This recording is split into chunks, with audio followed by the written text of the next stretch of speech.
Hi everyone, this is Robert. Welcome to The Well-Told Tale. Every week we bring you the finest science fiction and fantasy stories ever written. The Well-Told Tale is now available as a podcast on YouTube and via our Patreon page, where there are additional stories exclusively for patrons. Please do check out the link in the description if you're interested in that. Today we have another story from one of the finest and funniest writers of all time, Oscar Wilde. The Canterville Ghost was actually his first published story, and went on to be adapted for stage and screen many times over in the years that followed. Wilde himself also went on to great things, of course. Plays like The Importance of Being Earnest and stories like The Picture of Dorian Gray are rightly recognised as classics. Many later writers have sought to emulate his pithy, acerbic wit and ability to pull aside the veneer of polite society, but few have ever reached his heights. So it's time to pull up a chair, relax, and enjoy part 1 of The Canterville Ghost by Oscar Wilde. Chapter 1. When Mr. Hiram B. Otis, the American minister, bought Canterville Chase, everyone told him he was doing a very foolish thing, as there was no doubt at all that the place was haunted. Indeed, Lord Canterville himself, who was a man of the most punctilious honour, had felt it his duty to mention the fact to Mr. Otis when they came to discuss terms. "We have not cared to live in the place ourselves," said Lord Canterville, "since my grand-aunt, the Dowager Duchess of Bolton, was frightened into a fit, from which she never really recovered, by 2 skeleton hands being placed on her shoulders as she was dressing for dinner, and I feel bound to tell you, Mr. Otis, that the ghost has been seen by several living members of my family, as well as by the rector of the parish, the Reverend Augustus Dampier, who is a fellow of King's College, Cambridge. After the unfortunate accident to the Duchess, none of our younger servants would stay with us, and Lady Canterville often got very little sleep at night, in consequence of the mysterious noises that came from the corridor and the library." "My lord," answered the minister, "I will take the furniture and the ghosts at a valuation. I have come from a modern country, where we have everything that money can buy, and with all our spry young fellows painting the old world red and carrying off your best actors and prima donnas, I reckon that if there were such a thing as a ghost in Europe, we'd have it at home in a very short time in one of our public museums, or on the road as a show." "I fear that the ghost exists," said Lord Canterville, smiling, "though it may have resisted the overtures of your enterprising impresarios. It has been well known for 3 centuries, since 1584, in fact, and always makes its appearance before the death of any member of our family." "Well, so does the family doctor, for that matter, Lord Canterville, but there is no such thing, sir, as a ghost. And I guess the laws of nature are not to be suspended for the British aristocracy." "You are certainly very natural in America," answered Lord Canterville, who did not quite understand Mr. Otis's last observation, "and if you don't mind a ghost in the house, it is all right. Only, you must remember I warned you."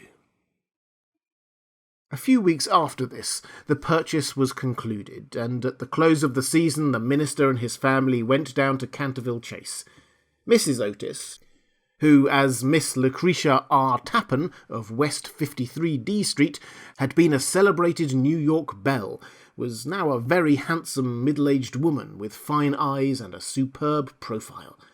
Many American ladies, on leaving their native land, adopt an appearance of chronic ill health, under the impression that it is a form of European refinement. But Mrs. Otis had never fallen into this error. She had a magnificent constitution, and a really wonderful amount of animal spirits. Indeed, in many respects, she was quite English, and was an excellent example of the fact that we have really everything in common with America nowadays, except, of course, language. Her eldest son, christened Washington by his parents in a moment of patriotism which he never ceased to regret, was a fair-haired, rather good-looking young man who had qualified himself for American diplomacy by leading the German at the Newport Casino for 3 successive seasons, and even in London was well known as an excellent dancer. Gardenius and the peerage were his only weaknesses. Otherwise, he was extremely sensible. Miss Virginia E. Otis was a little girl of 15, lithe and lovely as a fawn, and with a fine freedom in her large blue eyes. She was a wonderful Amazon, and had once raced old Lord Bilton on her pony twice around the park, winning by a length and a half, just in front of the Achilles statue, to the huge delight of the young Duke of Cheshire, who proposed for her on the spot, and was sent back to Eton that very night by his guardians in floods of tears. After Virginia came the twins, who were usually called the Star and Stripes, as they were always getting swished. They were delightful boys, and, with the exception of the worthy minister, the only true republicans of the family.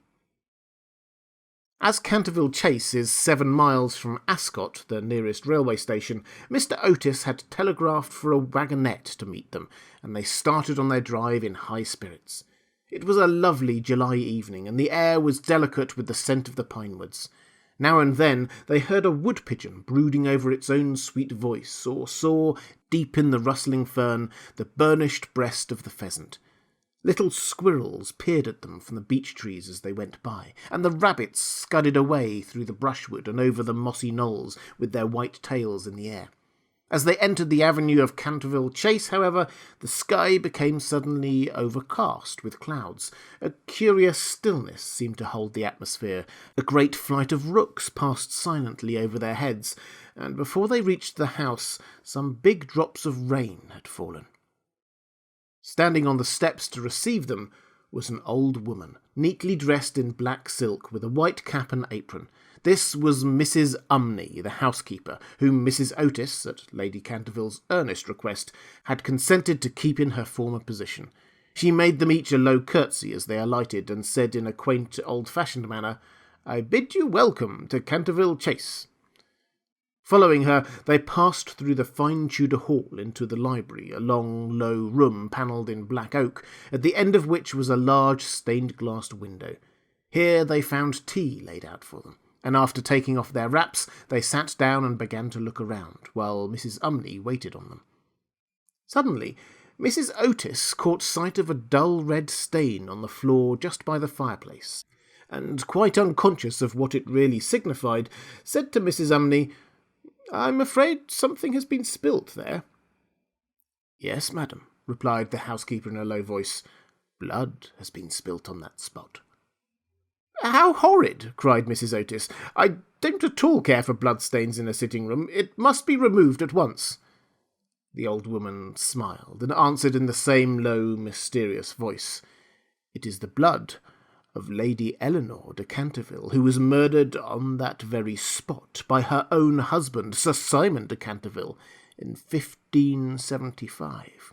Sir Simon survived her 9 years, and disappeared suddenly under very mysterious circumstances. His body has never been discovered, but his guilty spirit still haunts the Chase. The bloodstain has been much admired by tourists and others, and cannot be removed." "This is all nonsense," cried Washington Otis. "Pinkerton's champion stain remover and Paragon detergent will clean it up in no time."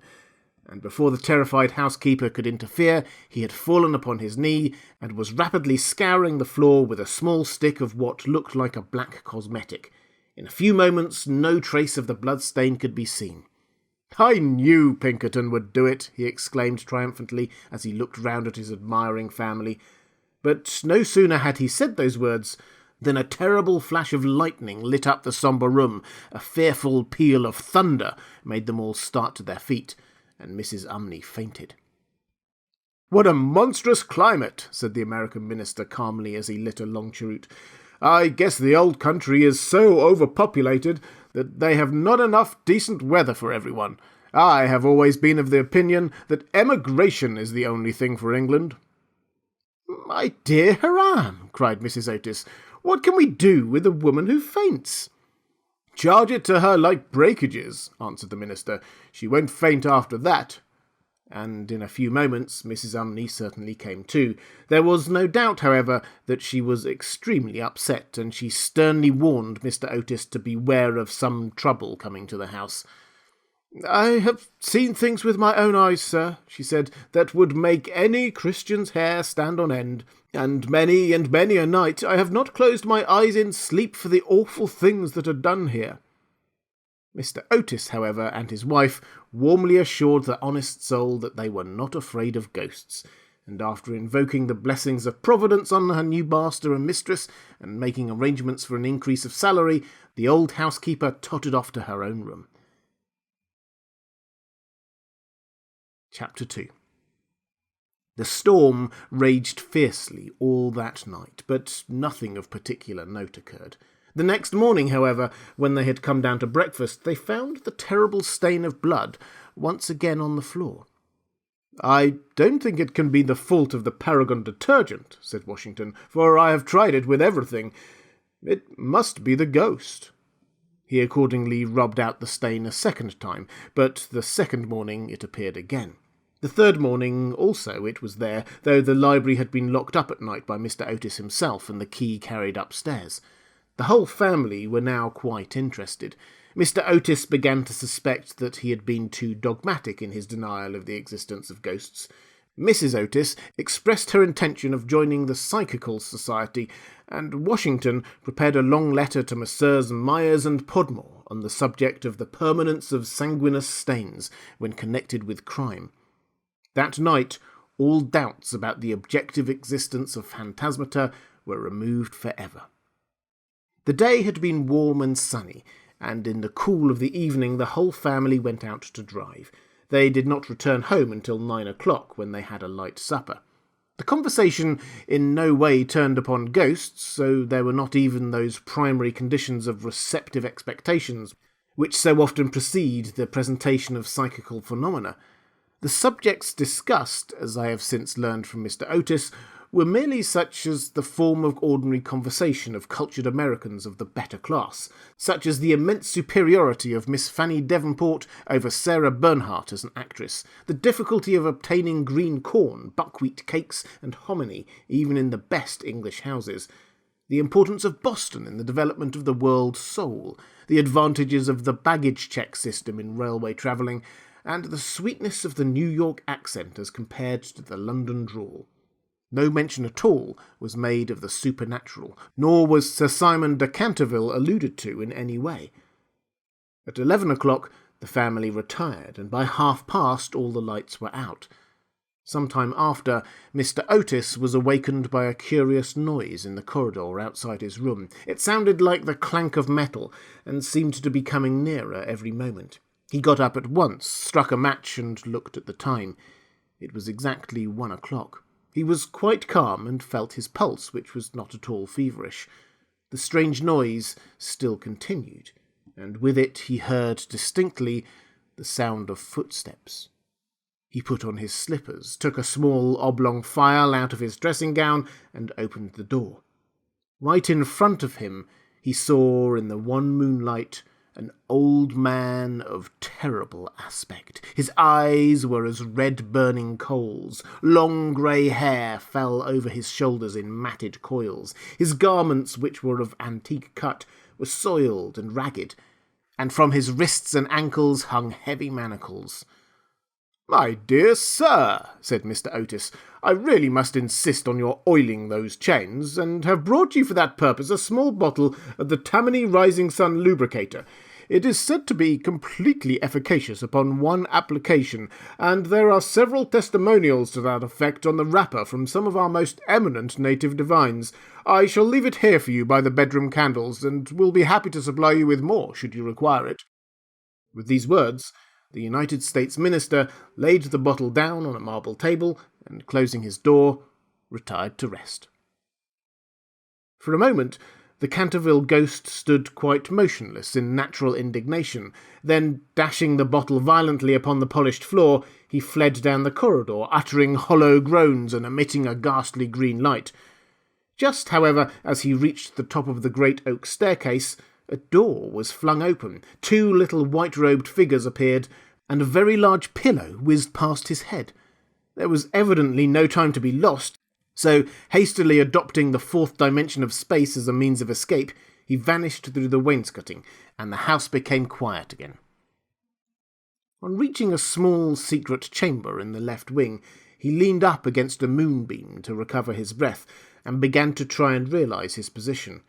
Never, in a brilliant and uninterrupted career of 300 years, had he ever been so grossly insulted.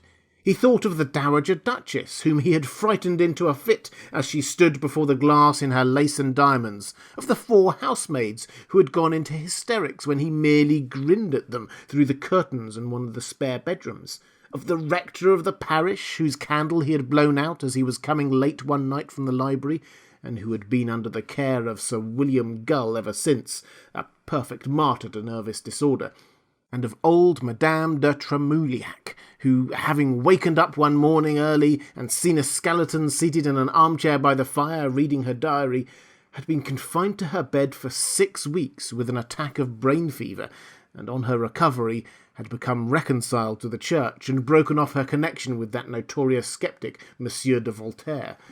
He remembered the terrible night when the wicked Lord Canterville was found choking in his dressing-room with the knave of diamonds halfway down his throat, and he confessed just before he died that he had cheated Charles James Fox out of £50,000 at Crockford's by means of that very card, and swore that the ghost had made him swallow it. All his great achievements came back to him again, from the butler who had shot himself in the pantry because he had seen a green hand tapping at the window-pane, to the beautiful Lady Stutfield, who was always obliged to wear a black velvet band around her throat to hide the mark of 5 fingers burnt on her white skin, and who drowned herself at last in the carp pond at the end of the King's Walk.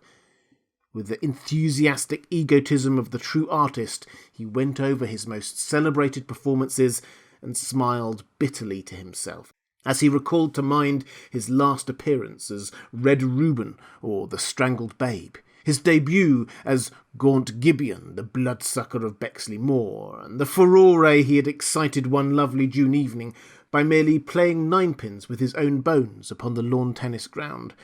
And after all this, some wretched modern Americans were to come and offer him the Rising Sun lubricator and throw pillows at his head. It was quite unbearable. Besides, no ghost in history had ever been treated in this manner. Accordingly, he determined to have vengeance, and remained till daylight in an attitude of deep thought. Chapter 3. The next morning, when the Otis family met at breakfast, they discussed the ghost at some length. The United States minister was naturally a little annoyed to find that his present had not been accepted. "I have no wish," he said, "to do the ghost any personal injury, and I must say that, considering the length of time he has been in the house, I don't think it is at all polite to throw pillows at him." A very just remark, at which, I'm sorry to say, the twins burst into shouts of laughter. "Upon the other hand," he continued, "if he really declines to use the Rising Sun lubricator, we shall have to take his chains from him. It would be quite impossible to sleep with such a noise going on outside the bedroom." For the rest of the week, however, they were undisturbed. The only thing that excited any attention was the continual renewal of the bloodstain in the library floor. This certainly was very strange, as the door was always locked at night by Mr. Otis and the windows kept closely barred. The chameleon-like colour also of the stain excited a good deal of comment. Some mornings it was a dull, almost Indian red, then it would be vermilion, then a rich purple, and once, when they came down for family prayers, according to the simple rites of the Free American Reformed Episcopalian Church, they found it a bright emerald green.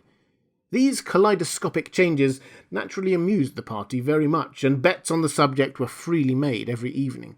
The only person who did not enter into the joke was little Virginia, who, for some unexplained reason, was always a good deal distressed at the sight of the bloodstain, and very nearly cried the morning it was an emerald green. The second appearance of the ghost was on Sunday night. Shortly after they had gone to bed, they were suddenly alarmed by a fearful crash in the hall. Rushing downstairs, they found that a large suit of old armour had become detached from its stand and had fallen on the stone floor, while seated in a high-backed chair was the Canterville Ghost, rubbing his knees with an expression of acute agony on his face. The twins, having brought their pea-shooters with them, at once discharged 2 pellets on him, with that accuracy of aim which can only be attained by long and careful practice on a writing-master, while the United States Minister covered him with his revolver and called upon him, in accordance with Californian etiquette, to hold up his hands. The Ghost started with a wild shriek of rage and swept through them like a mist, extinguishing Washington Otis's candle as he passed, and so leaving them all in total darkness. On reaching the top of the staircase, he recovered himself and determined to give his celebrated peal of demoniac laughter. This he had on more than one occasion found extremely useful. It was said to have turned Lord Raker's wig grey in a single night, and had certainly made 3 of Lady Canterville's French governesses give warning before their month was up. He accordingly laughed his most horrible laugh, till the old vaulted roof rang and rang again, but hardly had the fearful echo died away when a door opened, and Mrs. Otis came out in a light blue dressing-gown. "I am afraid you are far from well," she said, "and have brought you a bottle of Dr. Dobell's tincture. If it is indigestion, you will find it a most excellent remedy." The Ghost glared at her in fury, and began at once to make preparations for turning himself into a large black dog, an accomplishment for which he was justly renowned, and to which the family doctor always attributed the permanent idiocy of Lord Canterville's uncle, the Honourable Thomas Horton. The sound of approaching footsteps, however, made him hesitate in his fell purpose, so he contented himself with becoming faintly phosphorescent, and vanished with a deep churchyard groan just as the twins had come up to him. On reaching his room, he entirely broke down, and became a prey to the most violent agitation. The vulgarity of the twins and the gross materialism of Mrs. Otis were naturally extremely annoying, but what really distressed him most was that he had been unable to wear the suit of mail. He had hoped that even modern Americans would be thrilled by the sight of a spectre in armour, if for no more sensible reason, at least out of respect for their natural poet Longfellow, over whose graceful and attractive poetry he himself had whiled away many a weary hour when the Cantervilles were up in town. Besides, it was his own suit. He had worn it with great success at the Kenilworth tournament, and had been highly complimented on it by no less a person than the Virgin Queen herself.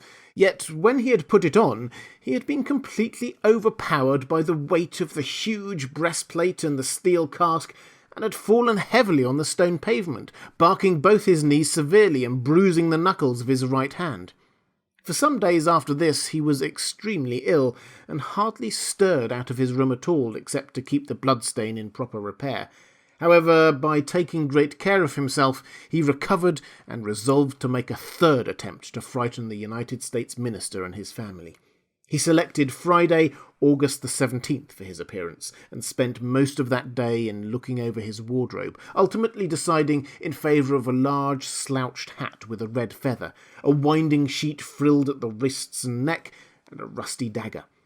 Towards evening, a violent storm of rain came on, and the wind was so high that all the windows and doors in the old house shook and rattled. In fact, it was just such weather as he loved. His plan of action was this.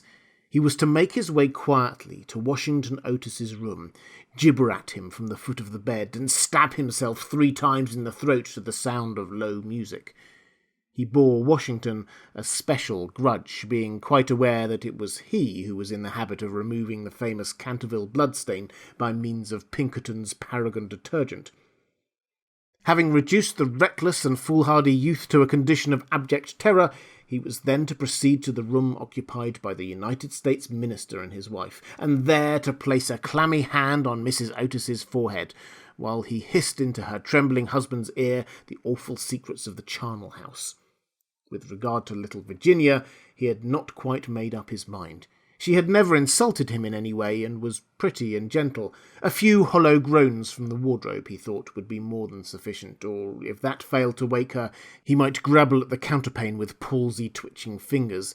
As for the twins, he was quite determined to teach them a lesson. The first thing to be done was, of course, to sit upon their chests so as to produce the stifling sensation of nightmare. Then, as their beds were quite close to each other, to stand between them in the form of a green, icy-cold corpse till they became paralysed with fear, and finally to throw off the winding sheet and crawl around the room with white bleached bones and one rolling eyeball, in the character of Dumb Daniel or the Suicide Skeleton, a role in which he had on more than one occasion produced a great effort, and which he considered quite equal to his famous part of Martin the Maniac or the Masked Mystery. At 10:30 he heard the family going to bed. For some time he was disturbed by wild shrieks of laughter from the twins, who, with the light-hearted gaiety of schoolboys, were evidently amusing themselves before they retired to rest, but at 11:15 all was still, and as midnight sounded, he sallied forth. The owl beat against the window-panes, the raven croaked from the old yew-tree, and the wind wandered moaning round the house like a lost soul. But the Otis family slept unconscious of their doom, and high above the rain and storm he could hear the steady snoring of the Minister for the United States. He stepped stealthily out of the wainscoting, with an evil smile on his cruel, wrinkled mouth, and the moon hid her face in a cloud as he stole past the great oriel window, where his own arms and those of his murdered wife were blazoned in azure and gold. On and on he glided, like an evil shadow, the very darkness seeming to loathe him as he passed. Once he thought he heard something call, and stopped, but it was only the baying of a dog from the Red Farm. And so he went on, muttering strange 16th-century curses and ever and anon brandishing the rusty dagger in the midnight air. Finally, he reached the corner of the passage that led to luckless Washington's room. For a moment he paused there, the wind blowing his long grey locks about his head and twisting into grotesque and fantastic folds the nameless horror of his dead man's shroud. Then the clock struck the quarter, and he felt the time was come. He chuckled to himself and turned the corner, but no sooner had he done that, with a piteous wail of terror, he fell back and hid his blanched face in his long bony hands. Right in front of him was standing a horrible spectre, motionless as a carven image and monstrous as a madman's dream. Its head was bald and burnished, its face round and fat and white, and hideous laughter seemed to have writhed its features into an eternal grin. From the eyes streamed rays of scarlet light, the mouth was a wide well of fire, and a hideous garment, like to his own, swathed with its silent snows the Titan form. On its breast was a placard with strange writing in antique characters, some scroll of shame, it seemed, some record of wild sins, some awful calendar of crime, and with its right hand it bore aloft a falchion of gleaming steel. Never having seen a ghost before, he naturally was terribly frightened, and after a second hasty glance at the awful phantom, he fled back to his room, tripping up in his long winding sheet as he sped down the corridor, and finally dropping the rusty dagger into the minister's jackboots, where it was found in the morning by the butler. Once in the privacy of his own apartment, he flung himself down on a small pallet bed and hid his face under the clothes. After a time, however, the brave old Canterville spirit asserted itself, and he determined to go and speak to the other ghost as soon as it was daylight. Accordingly, just as the dawn was touching the hills with silver, he returned towards the spot where he had first laid eyes upon the grisly phantom, feeling that, after all, two ghosts were better than one, and that, by the aid of his new friend, he might safely grapple with the twins. On reaching the spot, however, a terrible sight met his gaze. Something had evidently happened to the spectre, for the light had entirely faded from its hollow eyes. The gleaming falchion had fallen from its hand, and it was leaning up against the wall in a strained and uncomfortable attitude. He rushed forward and seized it in his arms when, to his horror, the head slipped off and rolled on the floor. The body assumed a recumbent posture, and he found himself clasping a white dimity bed curtain, with a sweeping brush, a kitchen cleaver, and a hollow turnip lying at his feet. Unable to understand this curious transformation, he clutched the placard with feverish haste, and there, in the grey morning light, he read these fearful words. "Ye Otis Ghost, ye only true and original spook, beware of ye imitations, all others are counterfeit." The whole thing flashed across him. He had been tricked, foiled, and outwitted. The old Canterville look came into his eyes, and he ground his toothless gums together, and raising his withered hands high above his head, swore, according to the picturesque phraseology of the antique school, that when Chanticleer had sounded twice his merry horn, deeds of blood would be wrought, and murder walk abroad with silent feet. Hardly had he finished this awful oath, when from the red-tiled roof of a distant homestead a cock crowed. He laughed a long, low, bitter laugh, and waited. Hour after hour he waited, but the cock, for some reason, did not crow again. Finally, at 7:30, the arrival of the housemaids made him give up his fearful vigil, and he stalked back to his room, thinking of his vain oath and baffled purpose. There he consulted several books of ancient chivalry, of which he was exceedingly fond, and found that, on every occasion on which this oath had been used, Chanticleer had always crowed a second time. "Perdition seize the naughty fowl," he muttered. "I've seen the day when, with my stout spear, I would have run him through his gorge, and made him crow for me, and 'twere his death." He then retired to a comfortable lead coffin, and stayed there till evening.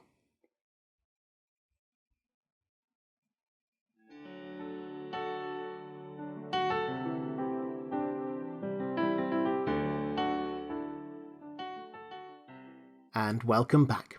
I hope you enjoyed part 1 of The Canterville Ghost by Oscar Wilde. I'm now releasing many of the stories I narrate here as self-contained audiobooks. Alice in Wonderland, The Call of Cthulhu, and more are available from thewelltoldtale.net if you're interested in that. Or head over to my Patreon page at patreon.com/thewelltoldtale if you want more classic stories. There are links to both in the description. I'll be back next week with the finale of this story. I hope you can join me.